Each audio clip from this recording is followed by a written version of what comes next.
So Illumination has a new movie that's out right now. It's called Migration. Not a lot of people are talking about this movie because, you know, the year's almost over. We're still washing the taste of Wish out of our mouths. So I don't blame anyone for not really wanting to talk about it or hear about it. But you clicked on this video, so you must be at least a little curious. If you've seen my trailer reaction video, you'll know that I thought it actually looked pretty promising. It's an original, self-contained story that's not connected to anything else. But this is Illumination we're talking about, so expectations are not super high. I'm thinking gonna be exactly an hour, 31 minutes. Let me check the runtime. Yep, it is exactly 91 minutes long.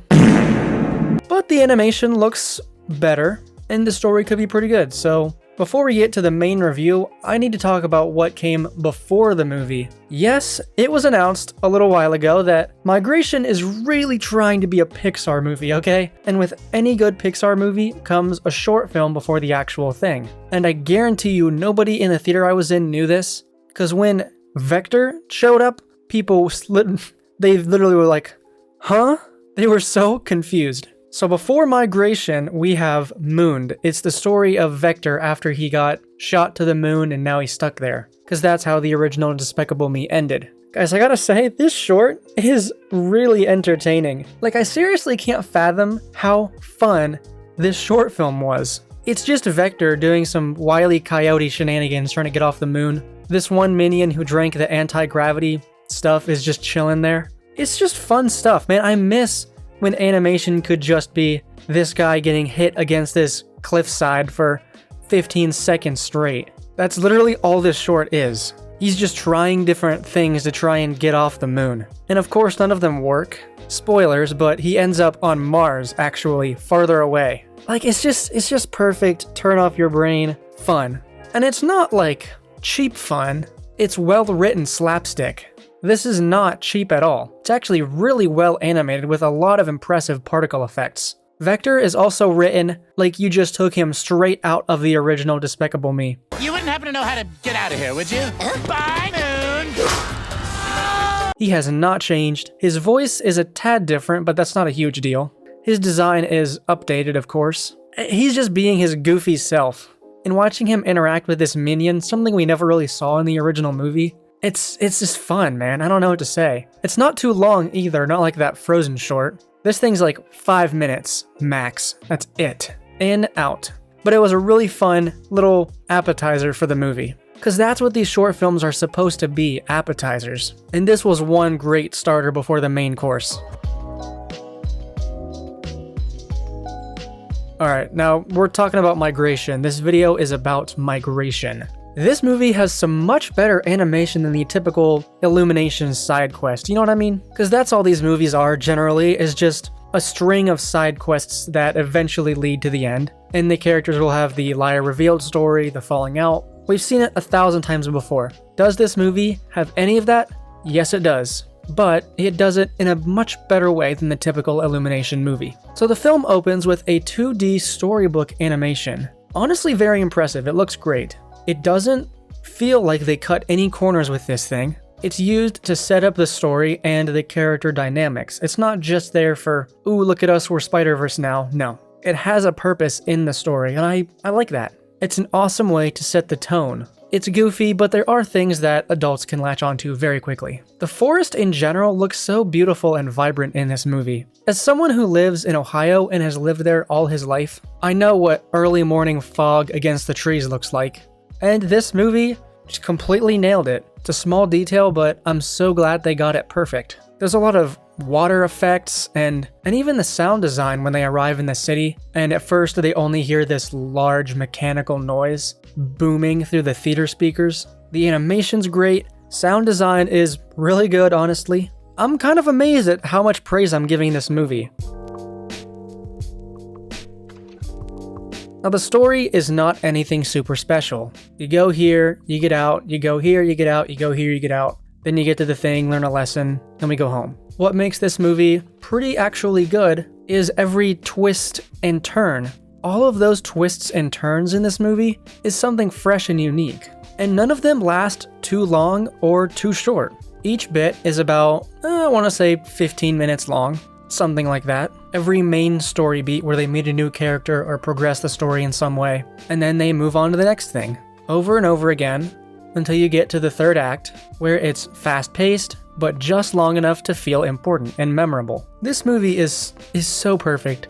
Sometimes you just need that 90-minute outing. I always get food when I go to the theater. I never skip on that popcorn, but I did this time because I felt like I wouldn't really need it. Hour and a half plus 30 minutes of trailers, I get in, I get out. And I never felt bored.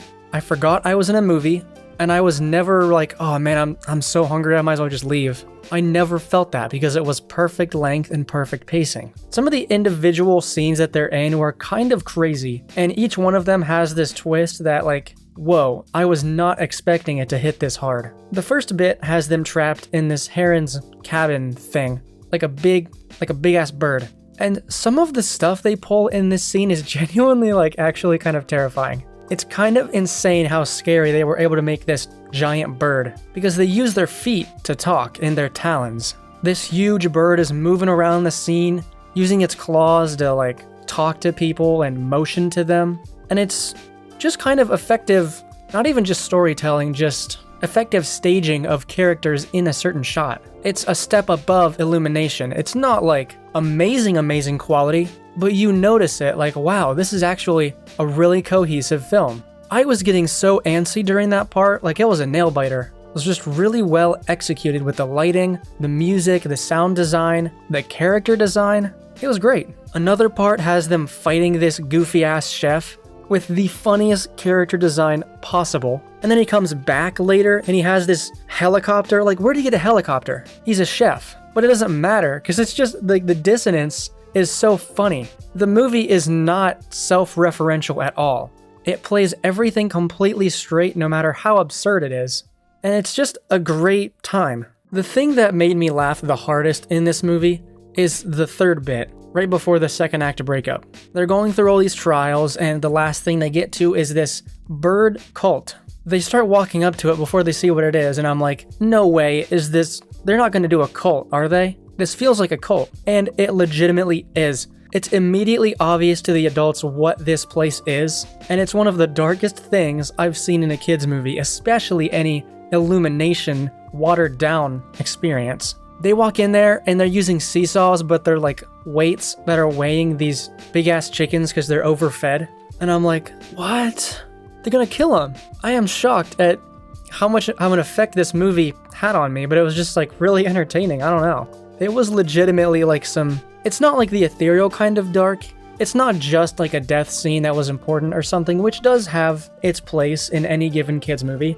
This is like some Heaven's Gate shit, literally. I'm pretty sure the main dude who's like running the cult is supposed to be representative of like a cult leader, like Russell Brand or something. It's kind of insane. In the third act, it plays with this chef's helicopter, which does not make a lick of sense, but it doesn't matter. It's a pretty inventive and engaging third act. It's just a lot of fun. So is this movie perfect? Oh, absolutely not. In fact, you might say it's terrible and honestly justified. The characters are just really well written. You have this family dynamic with the anxious dad, the adventurous mom, the goofy kids, the weird uncle played by Danny DeVito, who is pitch perfect for this role.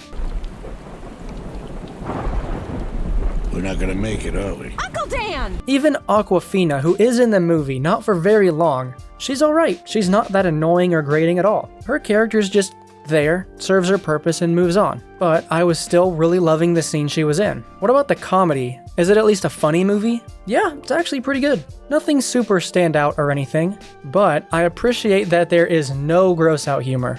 I can't actually think of any gross out jokes in this movie. Maybe there's a few that are like, I don't know, like Vector's fat, or all these birds are fat and can't fly. There's maybe a little bit of body shaming, but other than that, like there's no lowbrow humor really. The kid makes a dumb face and it's like gets the uncle to go on the trip with them. That's it.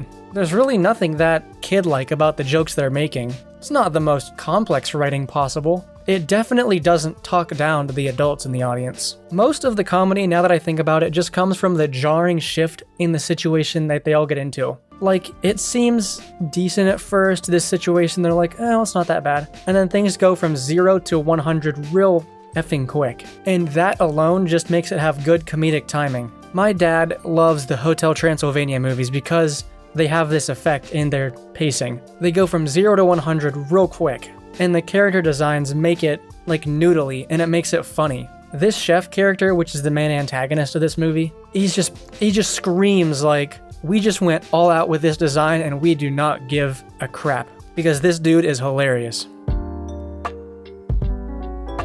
So in the end, this movie is not breaking any ground, but it actually has more substance and thought put into it than Wish. Wish may be more ambitious to a certain extent, and the internet certainly does not need to have more people dogging on that movie because it's gotten its fair share at this point, guys. Like, come on. We're kicking a dead horse here. Migration is just a more fun, rounded experience. And as someone looking to just want like a fun, funny movie, it's what I paid for, and it's what I got. The pacing in this movie, basically perfect. So many kids' movies nowadays try to do a weird thing where they really mess with the pacing, just to shoehorn in like a message. And it's nice to get something that just feels like a complete story for once.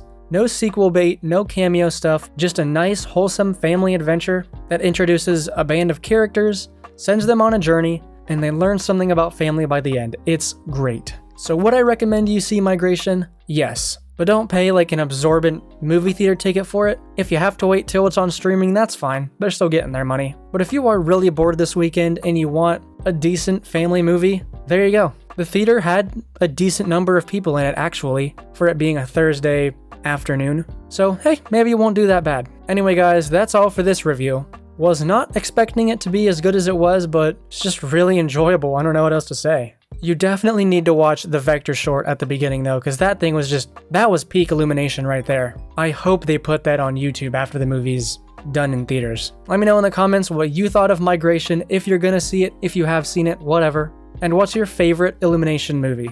My name is Candles, I love you all, good night.